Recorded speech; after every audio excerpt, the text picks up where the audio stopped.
우리가 함께 읽었던 이 시편 140편은 다윗이 악한 자가 다윗을 해하려고 전쟁을 일으켜서 어려움과 고난을 당하는 그 형편 속에서 하나님께 올려드리는 탄원시라고 말씀을 드렸습니다.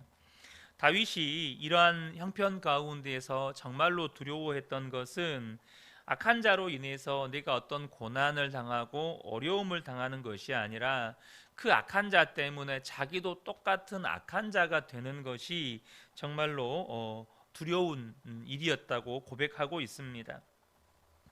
우리는 역사 속에서 악을 해결해 보겠다고 나서는 많은 사람들이 정말로 그 악한 권력자를 저항해서 이렇게 개혁을 하죠. 근데 개혁을 해서 이 사람이 이제 정권을 잡습니다.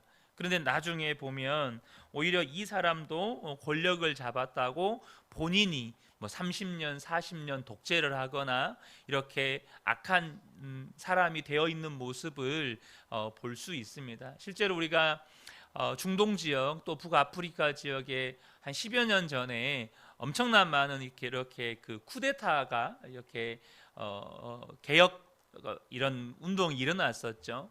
그런데 그들이 이렇게 대통령 퇴진 운동을 벌이거나 이렇게 그 권력자 퇴진 운동을 벌였던 이유가 그 사람이 30년, 40년 전에 이렇게 악한 정권을 향하여서 개혁을 일으켰던 사람들이거든요. 그 당시에는 국민의 영웅으로 불렸던 사람입니다. 뭐 이집트의 무바라크 대통령이라든지 또 그 나라 이름은 잘 기억이 안 나는데 카다피라든지 이런 사람들이 다 그때 당시에 영웅으로 불렸던 사람들이었습니다. 그런데 30년, 40년 이 사람들이 권력자의 위치에 앉아 있다 보니까 어느새 그 3, 40년 전에 독재자의 모습으로 그 자리에 앉아 있는 거예요. 여러분, 지금도 우리가 사는 세상을 보면 자기 편은 뭔 짓을 해도 착한 사람, 그리고 상대편은 작은 죄도 죽일 사람, 이렇게 되는 것을 보게 됩니다. 여러분, 악한 자가 다윗을 죽이려고 심지어 전쟁을 일으킬 때조차도 다윗이 정말로 미워하고 싫어했던 것은 그 사람이든 나든 악이 함께 있는 것, 악 그 자체를 싫어하고 미워했다는 것이었습니다. 그는 그 악이 자기에게 있든지 대적에게 있든지 상관이 없었어요. 내 편이냐 상대편이냐가 중요한 게 아니라 이것이 악이냐 선이냐가 중요했다는 것입니다.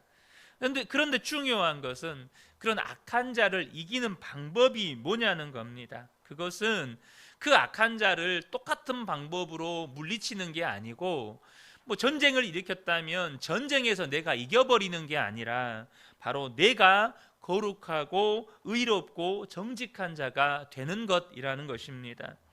그러려면 우리가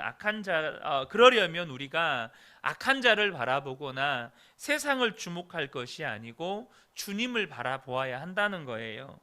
여러분, 우리는 무엇을 바라보느냐에 의해 우리의 마음을 빼앗기게 됩니다.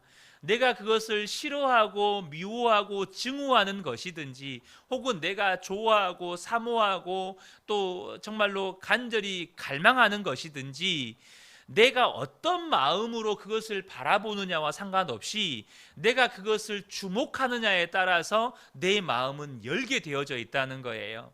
그러니까 내가 그것을 싫어하고 증오한다고 해서 내가 그것을 향해서 마음을 닫고 있는 게 아니에요.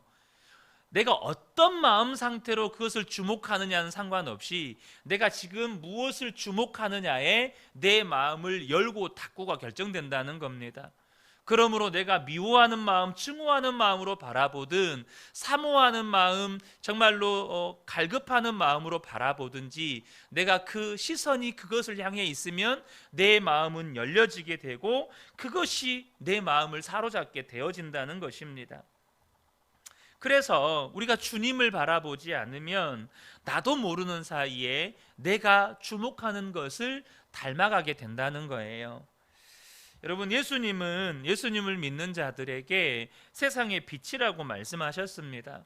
그러므로 저와 여러분이 세상의 빛이라는 사실을 꼭 기억하셔야 합니다.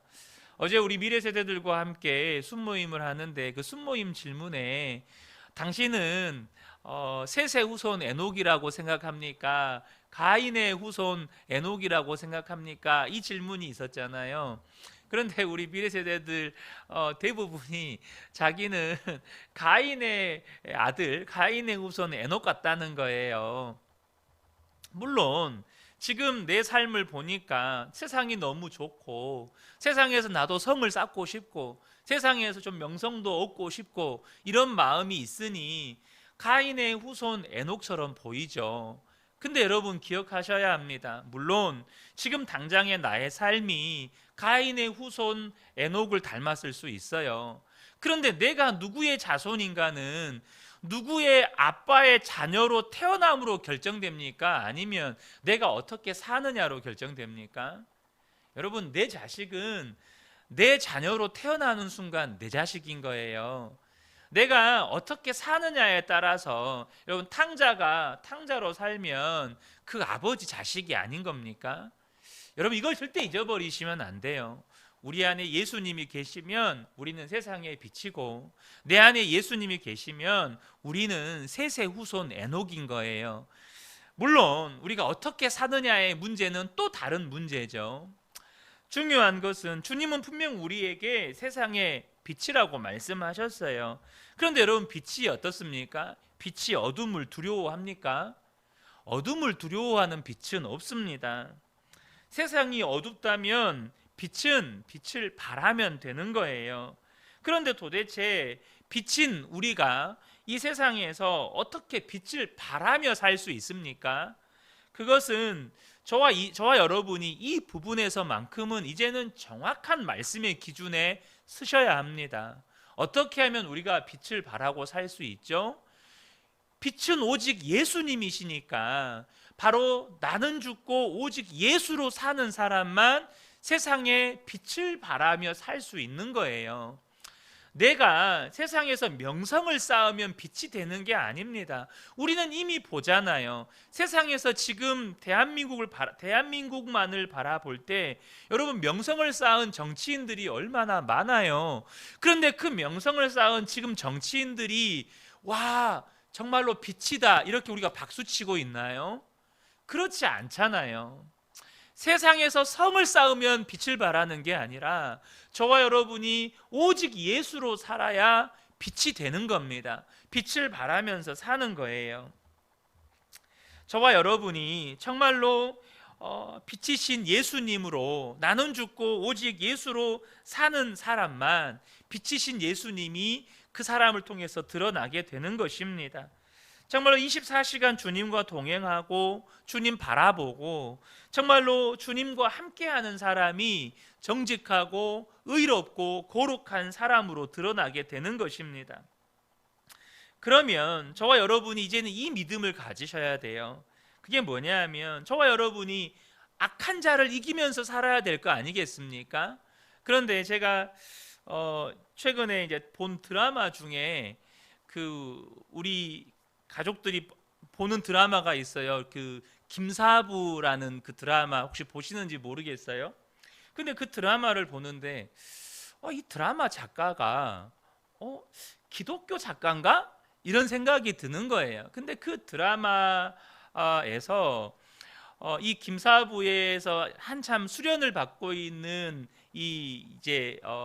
그 전공이라 그런가요? 하여튼 이 전공이가 자기가 한참 이제 레지던트 과정 가운데 한 교수로부터 이제 좀 그 결격 사유가 있다고, 이 결격 사유가 있다고 해서 병원에서 쫓겨났어요.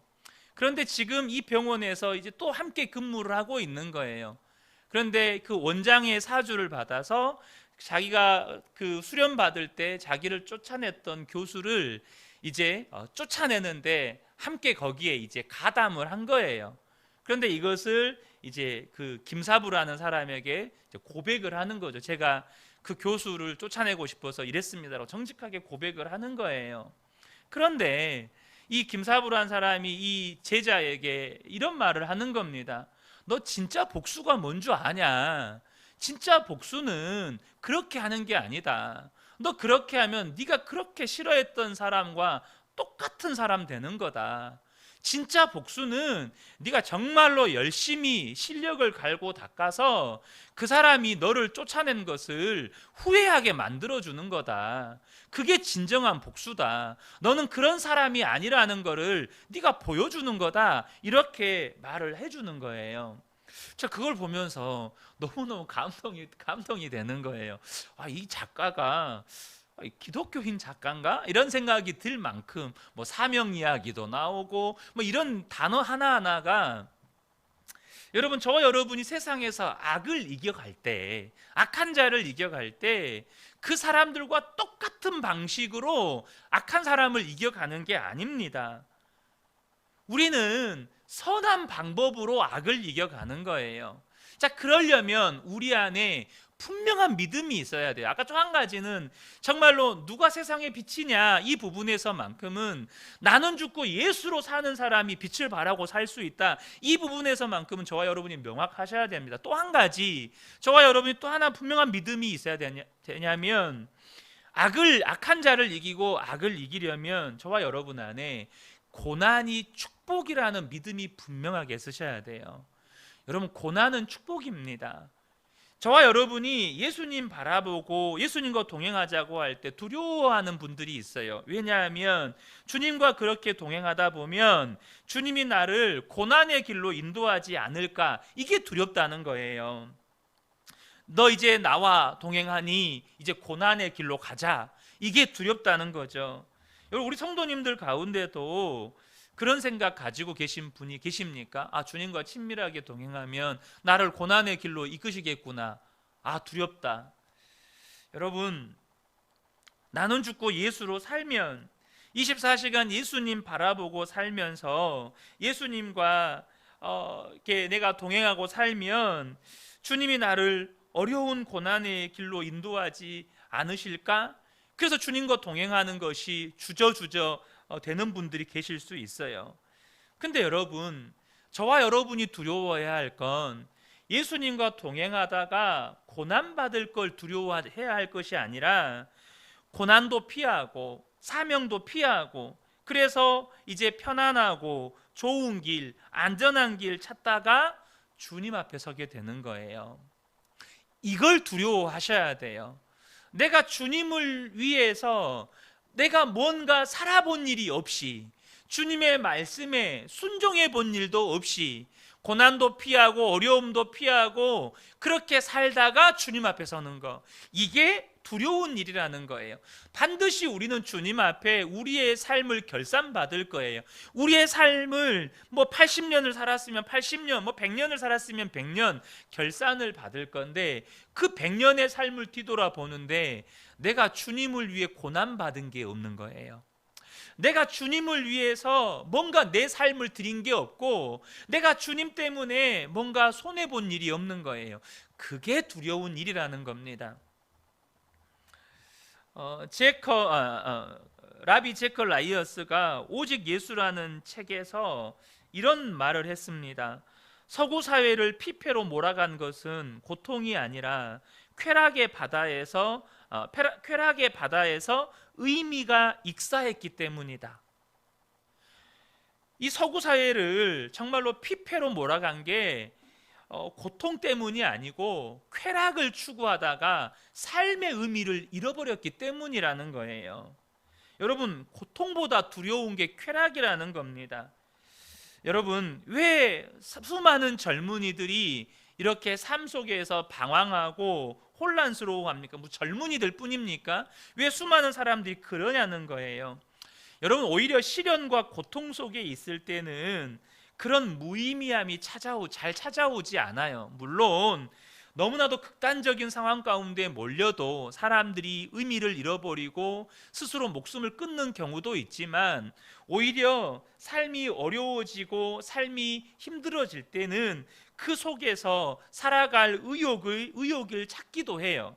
하지만 사람들이 쾌락을 추구하고 살면 이젠 쾌락 자체에서도 아무런 재미가 느껴지지 않고 의미가 발견되지 않는 그 순간에 살아갈 힘을 잃게 되는 것입니다. 그래서 전혀 부족함이 없어 보이는 그런 처지와 형편 가운데 있는데 목숨을 끊는 사람들이 있는 거예요. 그러니까 도무지 이해가 안 되는 거죠. 왜 저런 선택을 할까? 왜 저런 극단적인 선택을 할까? 우리가 볼 때는 전혀 부족함이 없어 보이는데,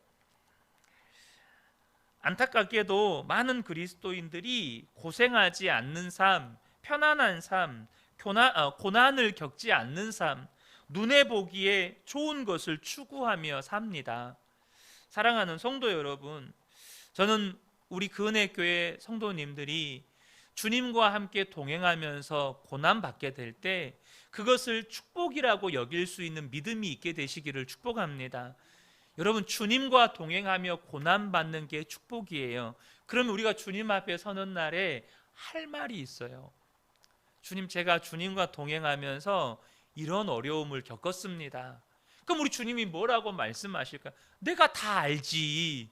네가 그때 나와 함께하면서 어떤 아픔과 고통과 슬픔 가운데 있었다는 걸 누구보다도 내가 잘 알지. 내가 너와 함께 있었는데. 우리 주님이 그렇게 말씀해 주시는 거예요. 창세전부터 너를 위해 예비된 아버지의 나라에 이제 영광 가운데 들어가라. 우리 주님이 말씀해 주시는 거예요. 그런데 우리가 주님 앞에 서는 날에 주님, 제가 주님을 위해서 이런 일도 했고 저런 일도 했습니다.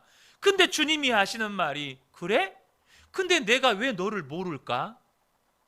나는 왜 네가 기억에 없지? 이게 두려운 일이라는 겁니다.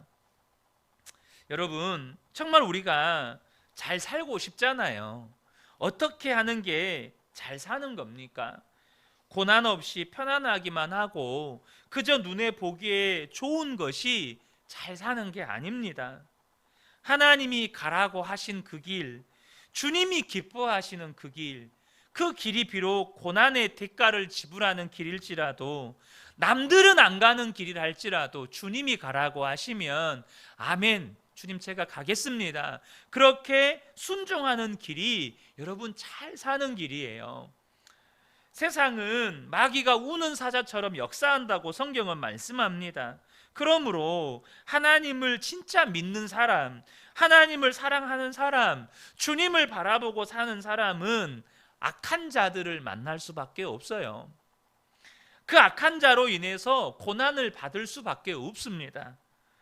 그런데 저와 여러분이 그 고난이 사실은 그 어떤 것과 비교할 수 없는 영광스러운 길이라는 사실을 아셔야 한다는 거예요. 우리가 잘 아는 말씀이죠. 로마서 8장 18절에 생각하건대 현재의 고난은 장차 우리에게 나타날 영광과 비교할 수 없도다. 저와 여러분이 이 말씀에 진짜 아멘이 되시기를 축복합니다.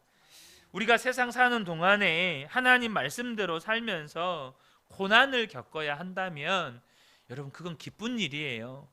여러분, 주님이 아무나에게 고난 주시지 않습니다. 모든 사람에게 고난 주시지 않아요. 정말로 주님과 동행한 사람들에게 특별한 은혜를 주시기 위해서 특별한 고난을 주십니다. 다윗이 이것을 알았기 때문에 다윗이 이런 고백을 합니다. 하나님이 고난받는 자의 편이라는 거예요. 12절에 주님은 고난받는 사람을 변호해 주시고 가난한 사람에게 공의를 베푸시는 분임을 나는 알고 있습니다. 고난받는 사람을 변호해 주시는 분, 고난받는 자의 편이라는 거예요. 여러분, 우리가 이걸 꼭 기억하셨으면 좋겠습니다. 언제 주님이 내 편 될까요? 내가 주님 편 되면 주님이 내 편이세요. 근데 내가 어떻게 살아가는 게 내가 주님 편으로 살아가는 겁니까? 주님과 동행하다가 주님이 고난의 길 가실 때 나도 주님과 함께 고난의 길을 가는 게 주님 편인 거예요. 주님이 울고 계실 때 나도 주님이 우시는 곳에서 함께 울고, 주님이 고통 당하실 때 주님이 고통 당하는 곳에서 나도 고통 당하고, 여러분, 그곳에서 내가 주님 편 되드려야 주님이 내 편 되시는 거예요. 내가 그것으로 인해서 고난받으면 이제는 주님이 나를 변호해 주시는 것이죠. 사랑하는 성도 여러분, 그래야 저와 여러분이 그렇게 살아가야 이 악한 세상에서 나도 악해지지 않고 정직한 자로, 의로운 자로, 거룩한 자가 되어서 악을 이기고 세상을 이기는 것입니다. 그러므로 저와 여러분이 세상이 약할 때, 내 주변에 악한 자들로 인하여서 어려운 일 당하고 고난 당할 때 더욱더 주님을 바라보는 일에 힘쓰셔야 합니다. 이 새벽에 함께 예배드리는 우리 모든 성도님들이 정말로 주님 바라보시면서 주님과 동행하시면서 겪는 고난을 넉넉히 이겨가시는 복된 분들 되시기를 예수님의 이름으로 축복합니다. 아멘.